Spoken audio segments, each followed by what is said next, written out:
Welcome to Boost's CYAC's new webinar series. This is Kathy Bourgeois, and I'm hosting the webinar today. Before we begin our session, there are a few quick housekeeping points. For participants listening in French, you want to click on the floor at the bottom left of your screen and select French. To see and follow along with the PowerPoint presentation in English, click Presentation on the top left of the screen. And to follow along the presentation in French, you can download the French version of the presentation by clicking on the documents on the right-hand side of the screen. You can feel free to download the presentation in both English and French. And there's a question and answer period in the last 5 minutes of the webinar. If you would like to submit a question, you'd go to the toolbar on the right and click on messaging and then participants to type your question. Okay, so we're going to begin. So again, my name is Kathy Bourgeois. I'm a social worker. I work at SeaStar Child and Youth Advocacy Center in Halifax, Nova Scotia. Let's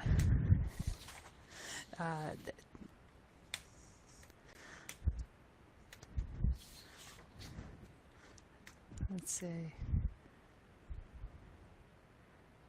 Okay, I think I skipped a slide. I'm not sure. So SeaStar is a Child and Youth Advocacy Center, obviously, and in my role as advocate, I provide support, a neutral support to the families and kids who are coming into the center for investigative interviews. Today, in my role of advocate, I have here we go. In my role as advocate, I've developed some workshops, psychoeducational workshops for families, and I was asked to present on these workshops. So today's agenda is we're going to talk a little bit about how the workshops fit into my role as advocate. And then we're going to go into more detail about the workshops themselves, the history, the purpose, an overview of the content, as well as outcomes, evaluation, and where we hope to kind of grow from here. So obviously, most of you would know what a Child and Youth Advocacy Center is. We provide a coordinated support to kids and families who are going through an investigation where there's an allegation of abuse. We are located within a hospital system here at the IWK Health Center in Halifax. And so the main responsibilities with my role are to support families on the day of interviews, to provide ongoing navigational support through whatever happens next, and education, particularly as it relates to trauma and how caregivers can support kids who've experienced trauma. So we started the psychoeducational workshop. So SeaStar was first launched in 2012. I began working here in 2014, and we first introduced the workshops in 2015. And really where they came from was we noticed that there was a lot of similar questions that caregivers would have when they were coming in to the interview with the kids. So it was at the very front end of what could be a pretty long and stressful process for families. And what we noticed is that they often had the similar types of questions. What is going on within my child? Like, so what's going on in their head? What should I be looking for? And what can I do as a caregiver to support my child? And really, what we noticed is that there were very long wait lists between when we would see families here at the CYAC and when we could connect people with counseling supports in the community. So it could be as much as 6 months. And that these particular questions may or may not be addressed when the family is finally connected with a therapist. So maybe they get in to see a counselor and it's like 8 sessions for 1 hour a week. And in answering that question of really sort of empowering parents to really say, okay, this is what I should be looking for, or now this behavior makes sense, and these are some ideas of things that I can do to support my child. So gaps in service, I think are probably unique to each community. For our community, it was really around the trauma and things that parents can do. There's so much hope with healing trauma, so we really wanted to empower parents to do all that they can. But it's really about tuning in and noticing where people are asking for resources and where there might be a gap in terms of applying something like this in your community. At first, we didn't have any resources like dedicated to the workshops. They kind of started off the side of my desk, which was really fine. Like what we had was we've set the workshops up in kind of a PowerPoint. So we went down to what resources do we have. So we have some knowledge and information that people can benefit from. I was able to like sort of flex out my time to offer these workshops in the evenings and then sort of come in later the next day. But trying to address the gap with what we have. So sometimes it feels like you're stretched pretty thin doing it that way, but it's also kind of a beginning point, because what started as there's this gap and let's try to see what we can do to meet this need, turned into really documentation of this is a clear need and benefit to the community, and then we were able to secure some resources. So it feels a little bit less stretched as we go.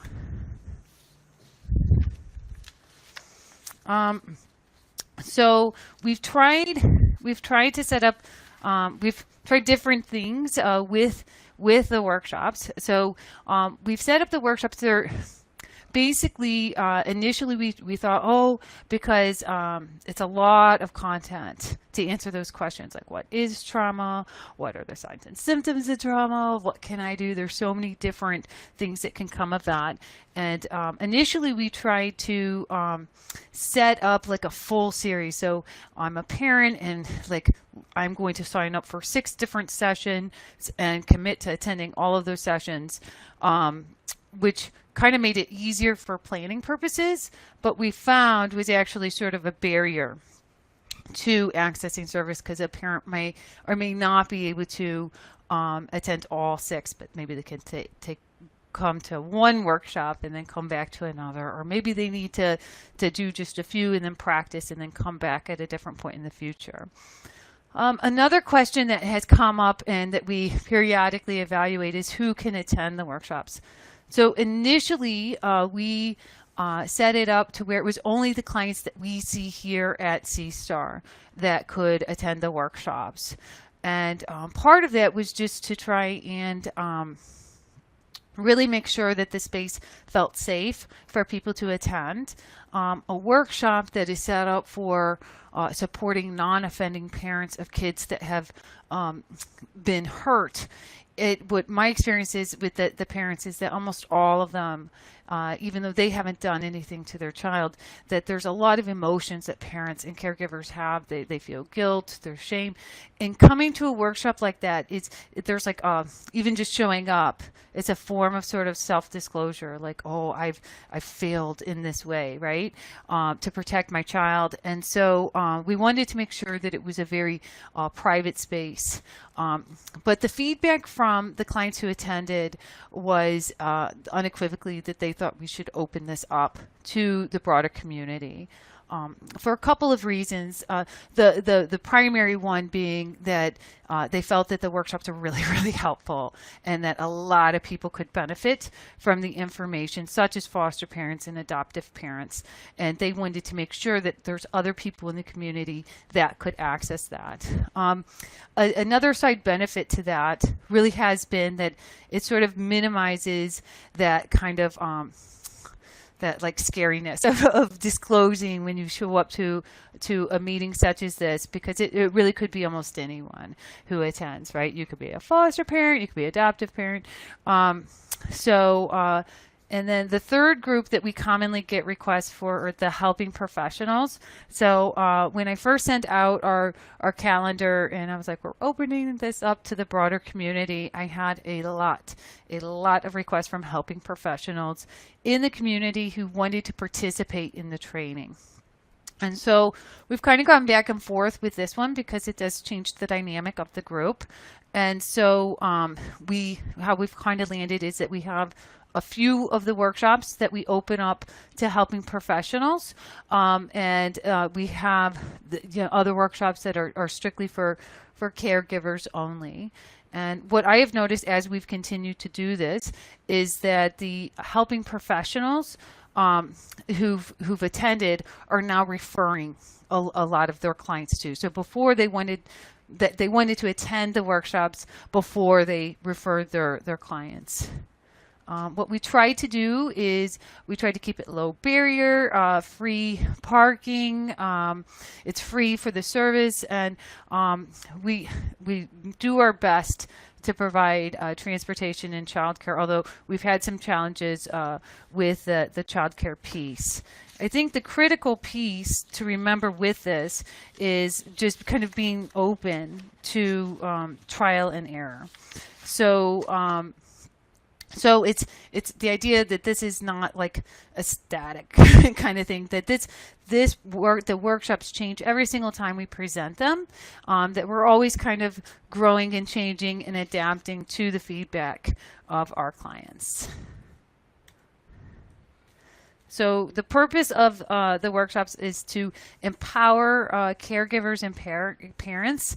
What we're trying to do is to demystify trauma and to articulate for people how it's healed. We try to provide concrete, practical ideas for supporting kids, and especially with trauma and particularly with young people who've experienced trauma. There's so many reasons to be hopeful. So it's just making sure that people have access to the information so that when their kids are triggered and emotions are coming up, that they have a sense of, I know what's happening and I have a few different things that I can try here in my toolbox. Our experience is that parents generally, when we see them, are pretty overwhelmed. They're very oftentimes triggered from their own emotional experiences, and there's a lot of fears that the things that their kids have gone through are going to have a permanent negative impact on their child over time. So parents and caregivers we see often express feelings of being overwhelmed and helpless. They may be having a strong emotional response to what is going on with their child that isn't actually related to what is happening in the here and now. A lot of them the experience may be that it's triggering unresolved emotions in the parent, and they're kind of projecting those emotions and fears onto their kids. So understanding all that process, which is a normal kind of process when talking about trauma, is critical in terms of giving the parents some support on ways that they can manage the situation. So the truth is that we don't really have a lot in my role. I don't have a lot of one-to-one time with a child, right?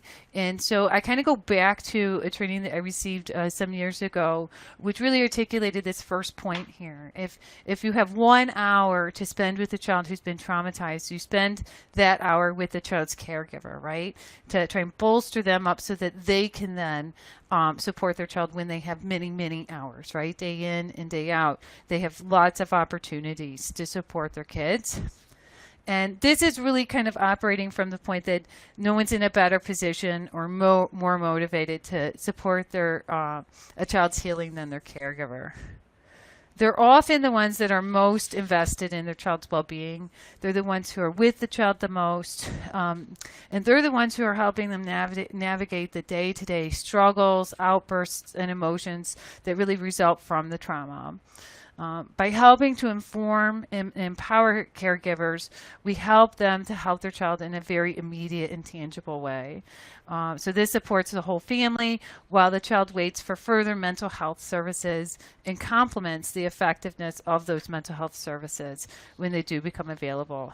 I try to really present trauma as like the overall general kind of principles, so that when they go to see the therapist or they see the school, that usually there's a slightly different language, a slightly different theoretical perspective, but the underlying kind of what is happening within that child is the same. And so if you can understand that, it helps kind of to understand what the other supports are trying to accomplish.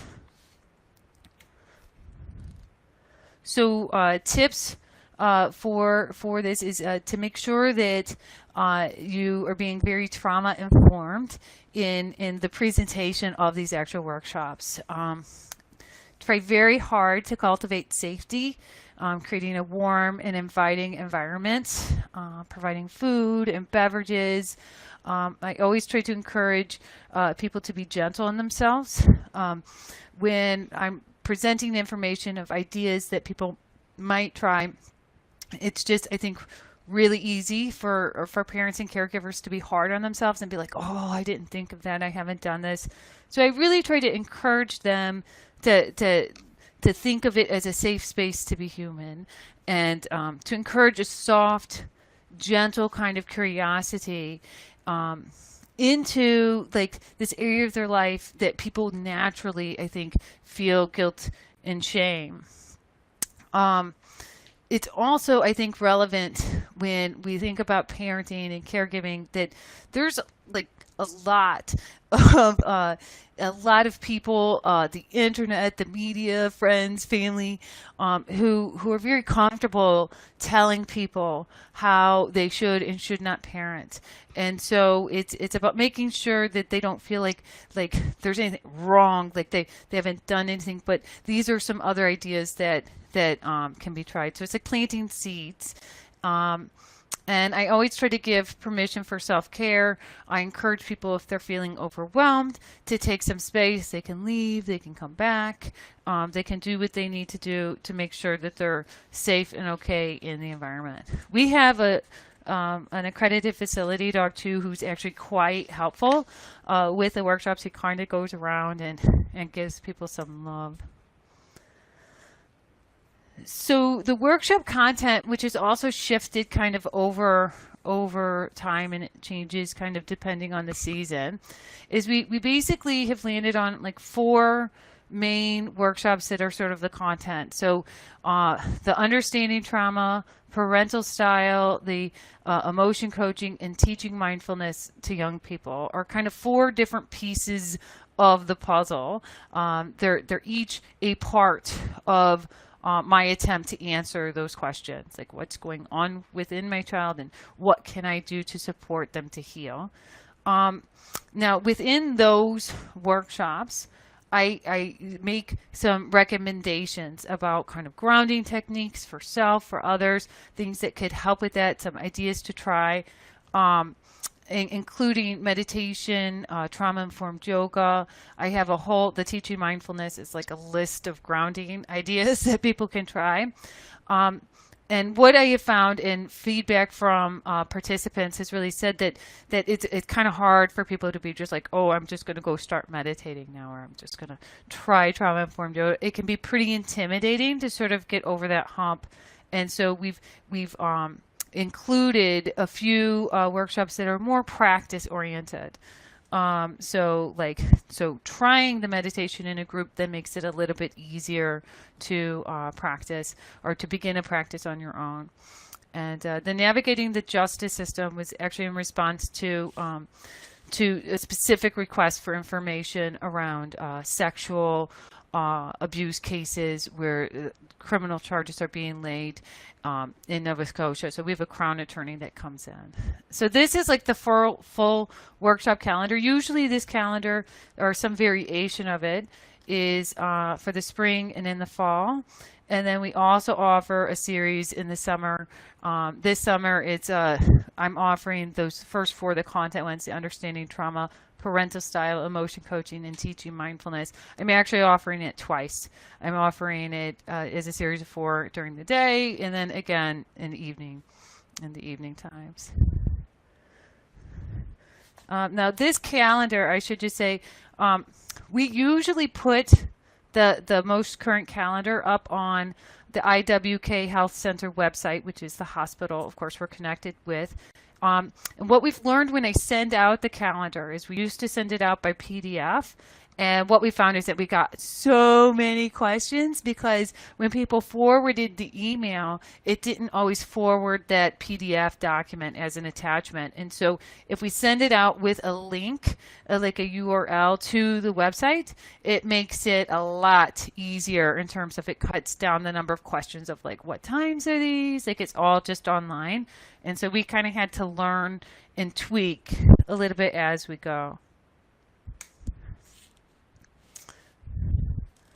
So these workshops are psychoeducational versus therapy groups.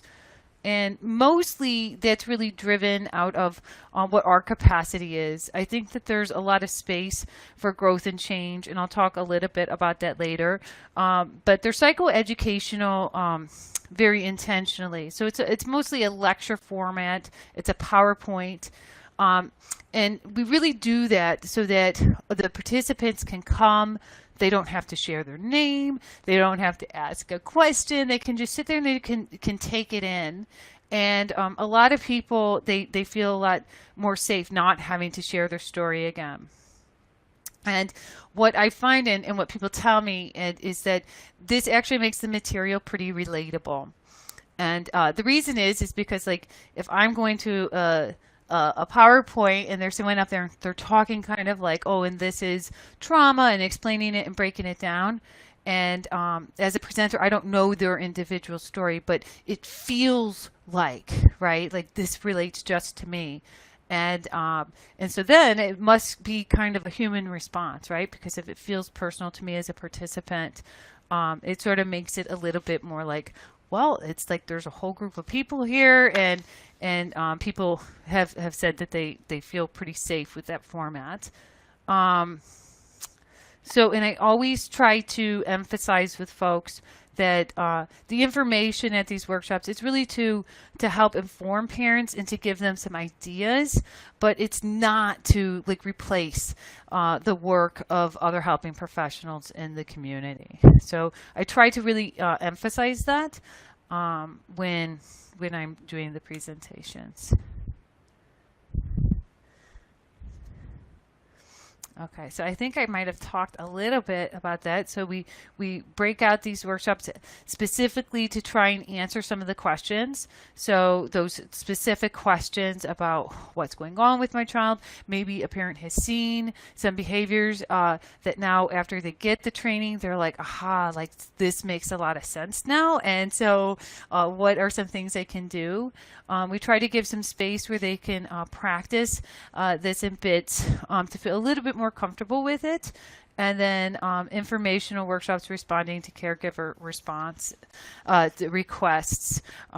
Almost always, like I do evaluation after every single workshop, and the requests, sometimes I can accommodate. Sometimes it's just making a list of things that when we have more resources, when we have more staff, when we have more funding, there are things that we know kind of that we can tailor some of the contents of these workshops to the needs of the people that we're supporting. I want to talk a little bit about emotion coaching. So there's a lot, obviously, of different sort of how to support trauma healing, different theoretical sort of paradigms. And for this particular series, setting it up as I have to support caregivers to support their kids instead of working with the family in more of a therapeutic kind of way. We selected the emotion coaching and from emotion focused family therapy sort of as a model that seemed to best fit what we were hoping to accomplish here. Of course, there's all kinds of other different kinds of paradigms, and they all sort of make sense. But in terms of for these particular strategies for caregivers, it's the one that made the most sense to me, even as a presenter, which is pretty critical because if I'm presenting the material, like being really comfortable with what I'm saying is it makes it a lot easier. And EFFT, what it looks at is looking at families as key to the recovery process. Like when you engage the caregivers, success rates increase like astronomically, and parents and families, they can help to interrupt the symptoms once they sort of and guide someone back on track, getting them grounded and safe. So it sort of interrupts that cycle of avoidance and creates some space for healing.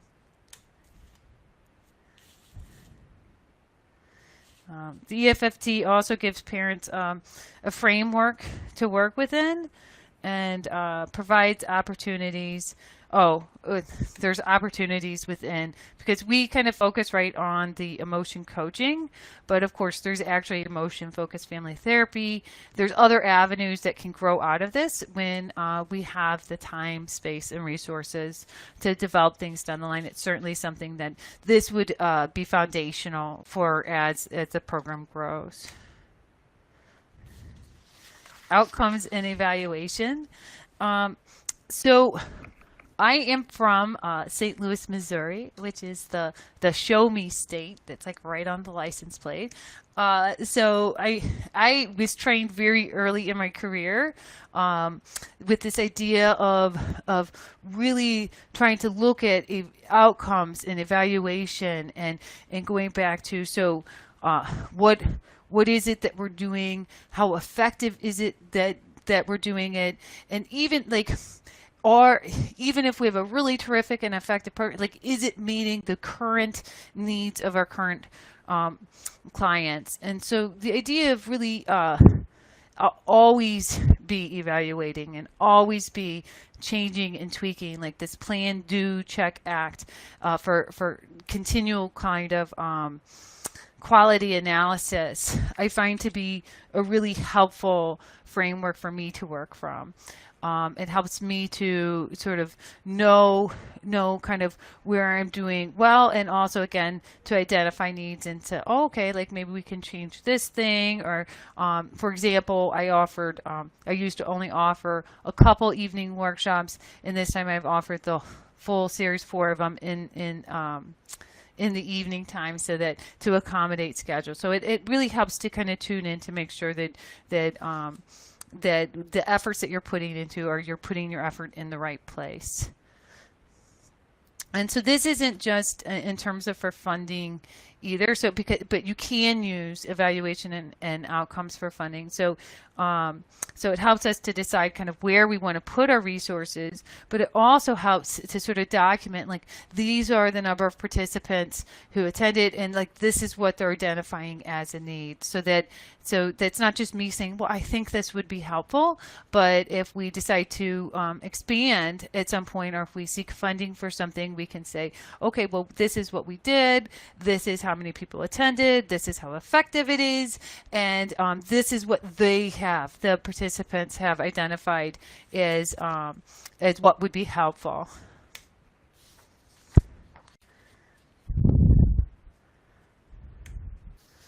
Okay, so we have had since we first started doing this in 2015, so it's only been a couple of years.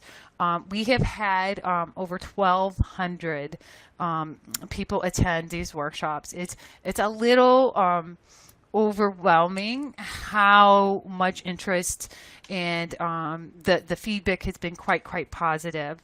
We offer them as a series, like I said, 3 times a year. So in the spring, in the summer, and in the fall. And some of these are caregivers only, and some are professionals. We're looking at sort of changing and maybe offering, yeah, again, like something specific for professionals, and there's different ways that we can go. It's amazing how much positive feedback people have told us. We've, like some of the comments here you can see, we've been going through this for about 4 years now. After last week's workshop, it was the first time that I have felt hope that my daughter might be able to heal from this. I think that what I try to do with these workshops is to explain the concepts in a very kind of user understandable way, so that people can be like, aha, like this is a healthy, like this is a response of a healthy brain trying to keep itself safe.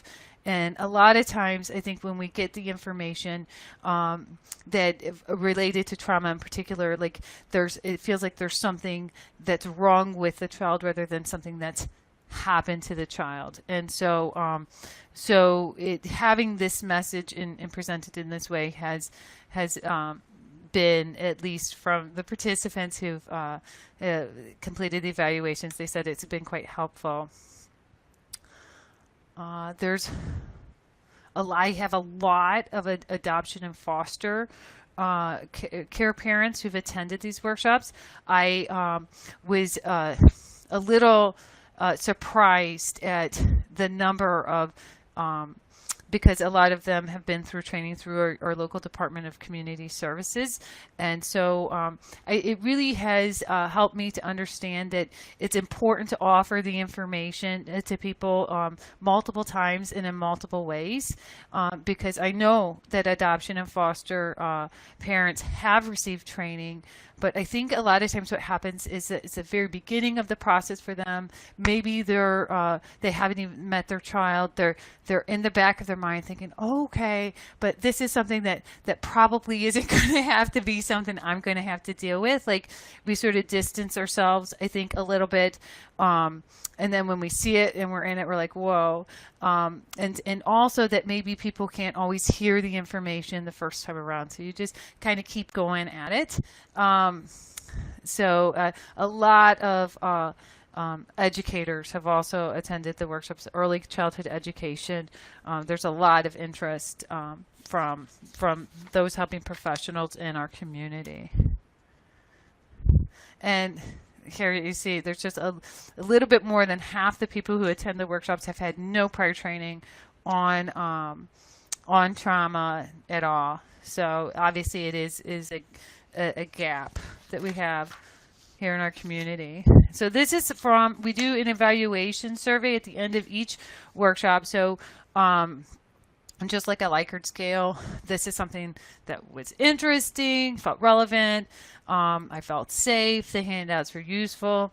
And you can see from here that overwhelmingly the responses are quite positive, that people feel like there's a few ones that I kind of look at that they would recommend this to someone else, that they felt like they have a decent kind of understanding of the ithissue.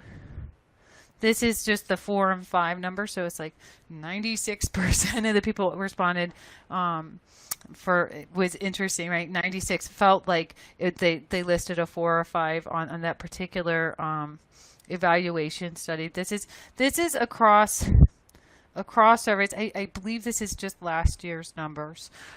We've had kind of different databases we've played around with in order to, it's actually quite a bit of data now. And so that too, we've kind of grown and changed and to make sure that we're tracking the things that we would like to track. This is specifically to the Understanding Trauma workshop. These are 2 questions that are just specific to those workshops. So, because I don't talk about them as much in the other workshops. Oh, and these are the percentages.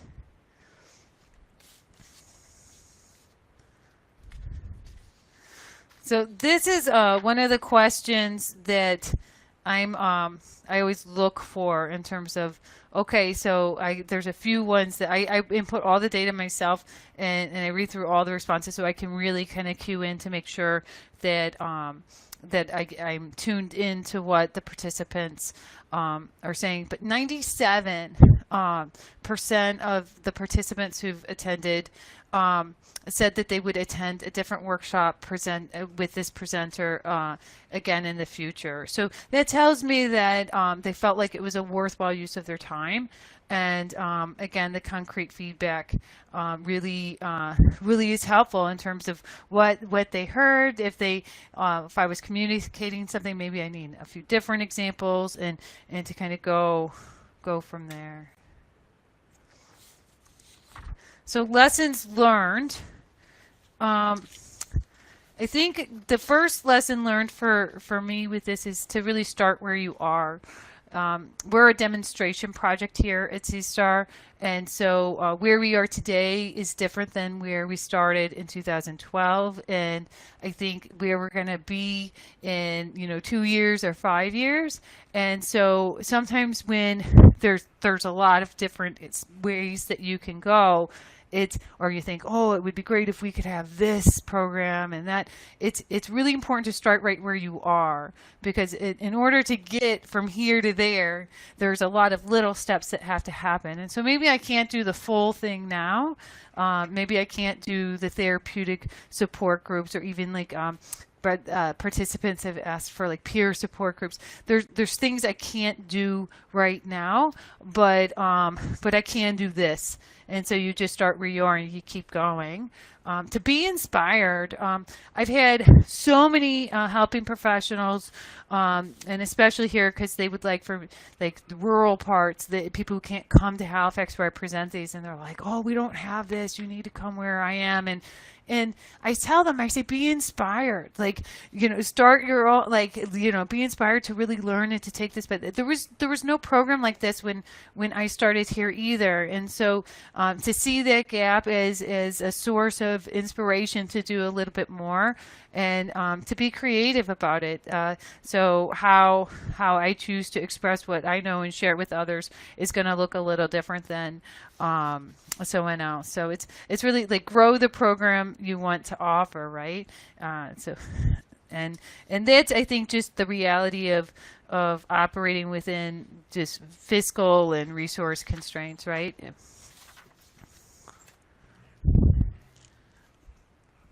Okay, so lessons learned, incorporate opportunity for feedback. Again, this isn't like, never do I feel like, oh, like this presentation is like done and perfect. Like always I go back and I tweak and I change. Each session's a little bit different. So make adaptations based on feedback. Attempt to address and reduce barriers, and you just keep attempting and do what you can. Know your boundaries. This one is huge. Like this one is huge related to this. I offer these workshops. It's a 1 day a week, so it's 4 days a month that I have dedicated to the planning and coordinating and preparing and evaluation and offering these workshops. And so, but I think if it's like all the requests I get for training and all the requests for different things, it could really in and of itself be a full-time job. And so I know that I'm not going to be able to meet all of those needs. And so I let that go. I say, okay, what can I do? And like, what can I do sort of realistically within the confines of, my job? And so I can still let it inspire me. I can still kind of tuck away that knowledge for future kind of opportunities. But I try to stay very, very grounded in terms of knowing what I can and cannot offer. And the other thing is that I look for specific resources that might meet at least a little bit of what people are requesting for, and so I can refer people who may be able to offer. So kind of building a network or a team of people that, so if I can't do it, then maybe this person can help with at least a piece of it. and get over yourself. So when I'm not like a public speaker, and in fact, I have some anxiety related to speaking in public. And when I first started doing these, I would have like my PowerPoint. It was just a small group of, like I said, the SeaStar clients, and I would like read my notes, and it was like very nerve-wracking. And what I very quickly realized is that people, like the caregivers, they weren't hung up on if I was saying this quite the right way or not. That they just need this information to help their kids. And so whatever I can offer, it's like good enough. They don't expect for me to be like perfect. I offer these workshops ongoing. So sometimes I'm really like on, and that's great. And other times I might forget to say a few things, and you know, that's good enough too. It's like you do your best and you kind of offer it out. But to kind of get over, because it's really not about me in these workshops at all. Deliver the content to the caregivers, even if it's a mixed group with helping professionals. So the helping professionals, the feedback I consistently get from them, even though they know these are caregiver groups, is that they have specific requests. They want me to use examples that are from more like professional settings. They usually ask for like, oh, we should go around in the beginning and everyone say their name and where they're from, small group exercises and things like this. And those things would make sense if it was a professional only workshop. But because this is a group where there's caregivers, I mean, part of the safety of the group is being able to like opt out and to like not say, this is why I'm here and this is where I'm from and this is my story. And so I stay away from that. The examples I use are things that caregivers can relate to. I try very, very hard to be to select examples very carefully to make sure that they help to make the material like alive and relatable, but without being triggering. So it's which is kind of a fine balance. I do find that the examples again and again and again and again, that the participant feedback is that the examples help them to understand the information better. So I explain, I give, you know, kind of like, this is my explanation of what is happening, but then I'll give some human stories that people can be like, oh, okay, so this is what she's talking about. And it does help to make it a little bit more relatable for people. So attending the workshops can be an emotionally charged experience for caregivers. Sometimes participants can become elevated or respond more strongly than the situation warrants, especially if you have a larger group. I've had groups as big as like 70 participants, and it's like a mixed group, and it's really hard, even though you say like, oh, people can go out and come back, or they can approach me with a question or feedback as kind of, you know, on the breaks or whatever. Some people really aren't able to hear this. And because it's a particular group of people where they're there because they've experienced something, right? Or they're feeling overwhelmed about what it is, that, like how they can support their kids. And so so you kind of have to expect that they're not thinking with that rational part of the brain all the time. And so it's okay. It's kind of like water off a duck's back, right? You do your best and you try to make sure everyone feels safe. But I sort of leave some space to expect that this might be an emotional space for people to be in.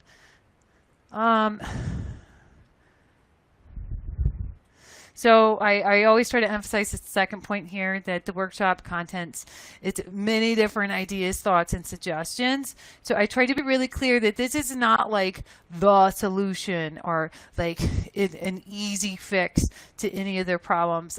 What I try to do is to say, this is kind of underlying like what might be happening with your child. This is the process in terms of how someone can kind of get stuck in this trauma response. And here are like some different ideas to help people to be able to tolerate some of that emotion when they are safe and when they know they're safe. So things that really cultivate groundedness. So this is something that it's like a lot of information. And so I kind of encourage people to say, okay, if this resonates, you can kind of hang on to this, and like that's enough for now, right?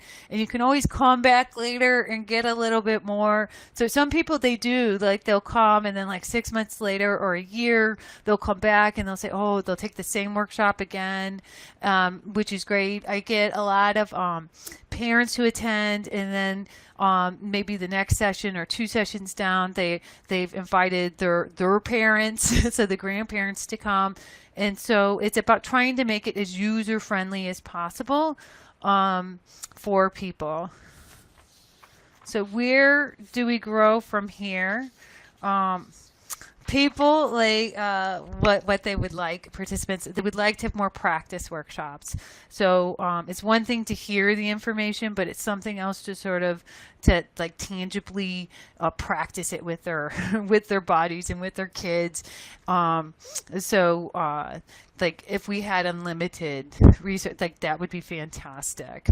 Better childcare options. The evening workshops in particular, from 6:30 to 8:30, the time of them are kind of like, even if we're able to get childcare, a lot of times caregivers aren't taking advantage of that because it's kind of a disruptive time in the day for their child to come. Love to offer some therapy or support groups. Workshops to grow professional capacity in the community. I would love that too. And this comes straight out of the number of helping professionals who are requesting the service and requesting to attend, the ones that they can't attend. They're like, please, we need this. But right now it's just beyond the scope of what we can offer. Workshops offered in rural communities, communities with complex needs. So we get communities that might even be local, but there's complex needs. So there might be some intergenerational trauma. There might be, you know, access in terms of communities that don't necessarily trust to come to, you know, the health center. And so trying to make this more accessible and kind of specific to needs of populations that we're serving. And I would love to also develop a web-based program with the slides and video, maybe of workshops. So, and that too is like my capacity to be able to put those things up there. I would love to have the actual workshops on a website and even broken out by like content. So like 15 minutes of this idea, 20 minutes of that, maybe a few different speakers. It's just so it's like layered, right? Which would address actually some of the rural access issues as well as the professional access. Okay, well, I guess I kind of flew through that. We're at 12 minutes before 3. I am okay to open up to questions if I can figure out how to do that. Okay.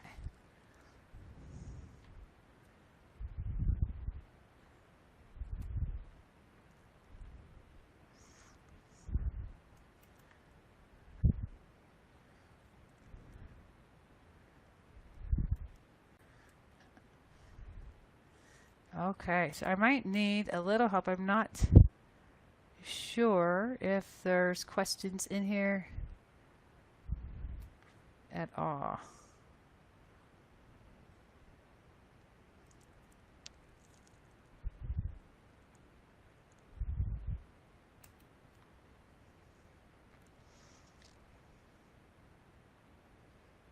Okay, it says no questions yet. So if people have questions or comments, then please post them now. This might be a long 12 minutes.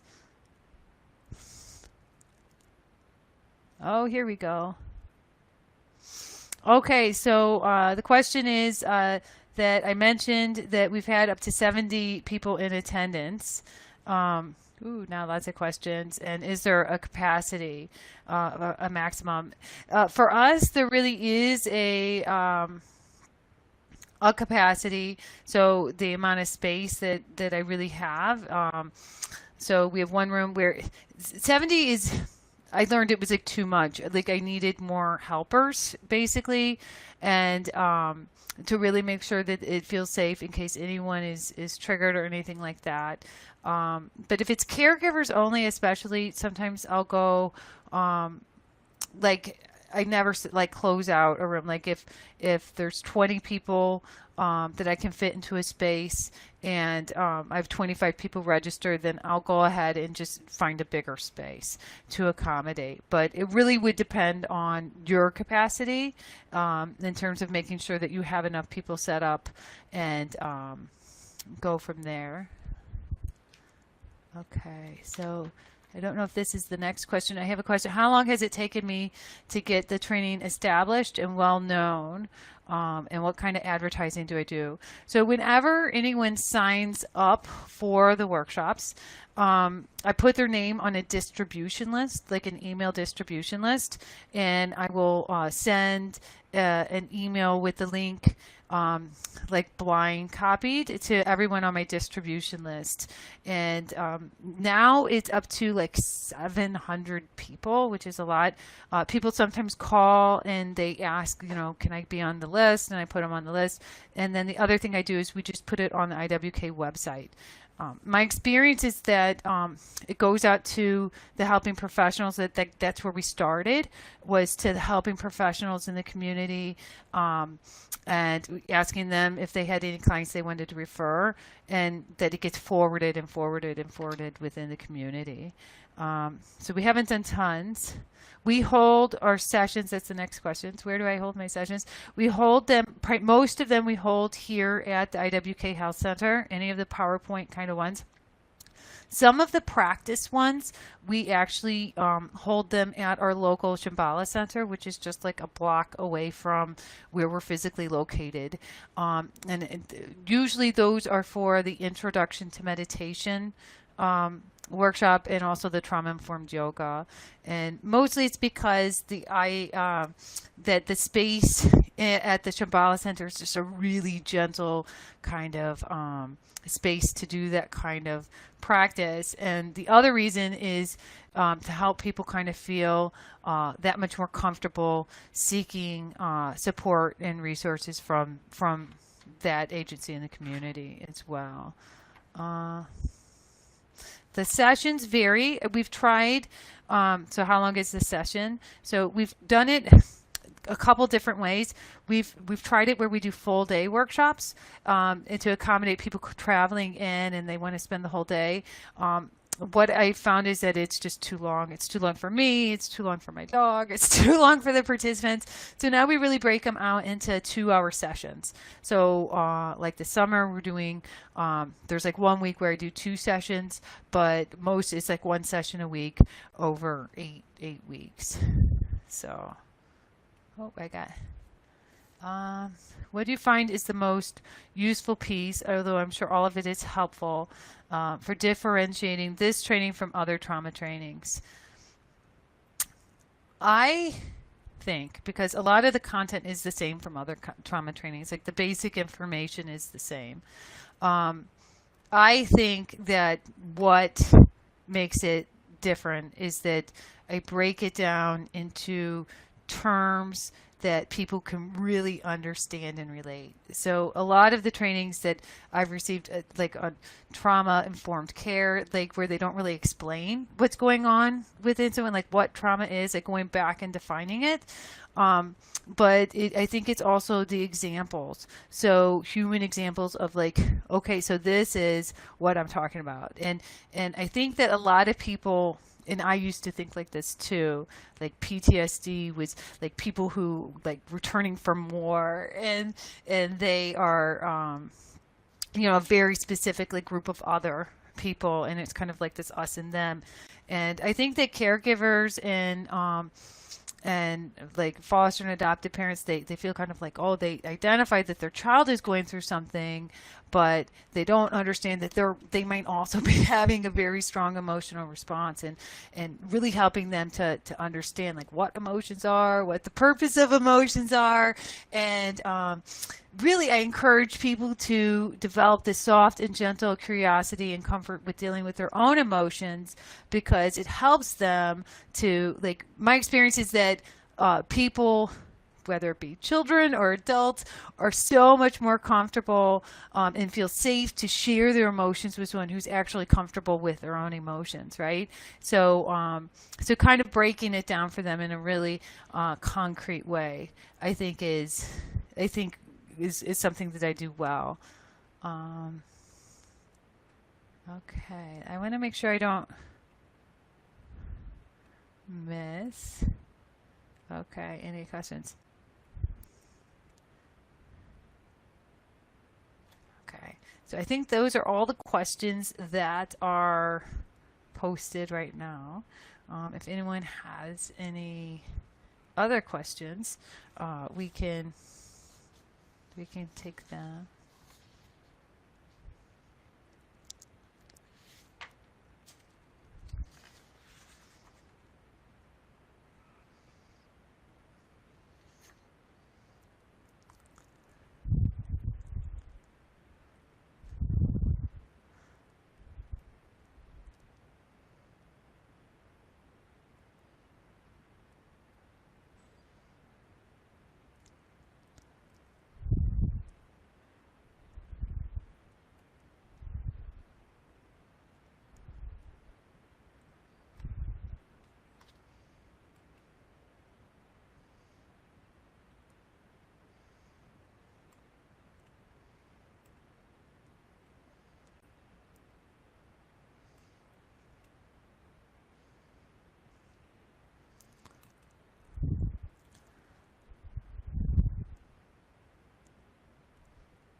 Okay, so I have another question. It says, I don't see the workshop calendar on your website currently. When are the next group of workshops? So the workshops are actually going on right now. Through into August 1st. It should be on, if you go, it's IWK Health Center. The hospital's main website, there's a link that's like news, and it has as a link there the Understanding Trauma Workshop calendar for the summer sessions. So I'll wrap these up at the beginning of August, and then I will most likely send out a calendar sometime at the end of August or early September, and have the fall sessions start. Usually, I would say at the end of September, October, and into the beginning part of November. So it should be on the website, the IWK website. That's where we keep them.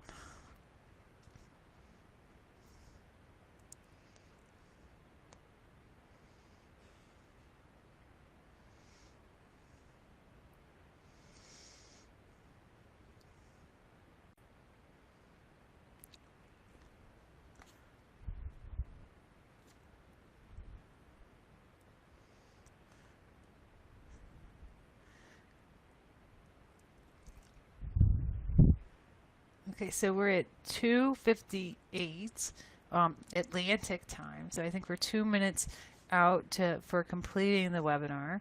I don't know if anyone has. Oh, look! Thank you, Jessica. Jessica Williams just posted the most current calendar, the link to it. So it is iwk.nshealth.ca /news. And you can see it once you're on the website. But my experience, at first we sent it out by PDF, and we were just inundated with calls from people saying like what times and what days, and just repeating the same information. And so attaching the link and getting it on the website is extremely helpful in terms of really minimizing some of like the detail work that can be, or even like setting up a calendar, like the format. The first time I did it, it took a really long time. It was like a painstaking process to get it exactly how I wanted it. But then now I have this like template. So the process, it's like the first, I would say the first round of workshops are the hardest ones. because you're making everything from scratch. But after that, you're sort of tweaking and adapting, and you're getting that much more comfortable. So it's a little bit more manageable, right? You can focus just right on the content and how you're doing and all of that. Can we registered in these as helping professionals? So the current workshop calendar for the summer are strictly for caregivers only. There's usually about 20 people per group, and that's just, like I said, to make sure that I find the questions that people ask really shift the content of the answers and where it goes from there. And I get a lot more questions from caregivers when there's not any helping professionals present. So none of these workshops are open to helping professionals. Usually it's in the spring and the fall. I open up the understanding trauma and usually teaching mindfulness to young people, to helping professionals. But I'm looking at I like to develop new workshops just kind of for fun to have down the line. And I'm thinking of developing something specifically for professionals and separating it out so I'm not having these combined groups anymore. But you can refer people. You can refer clients to these workshops. They're totally open and they're free, and people just have to email me, basically. Okay, so we are at 3 o'clock. I'm not sure what it is that I'm supposed to do to stop the webinar, but thanks to all of you. Thank you so much for paying attention and your interest, and feel free to email me if I'm happy to share the informations and lesson learned that I can. I would be happy to support. I think it's quite duplicable, that this could be done in other areas. So thank you.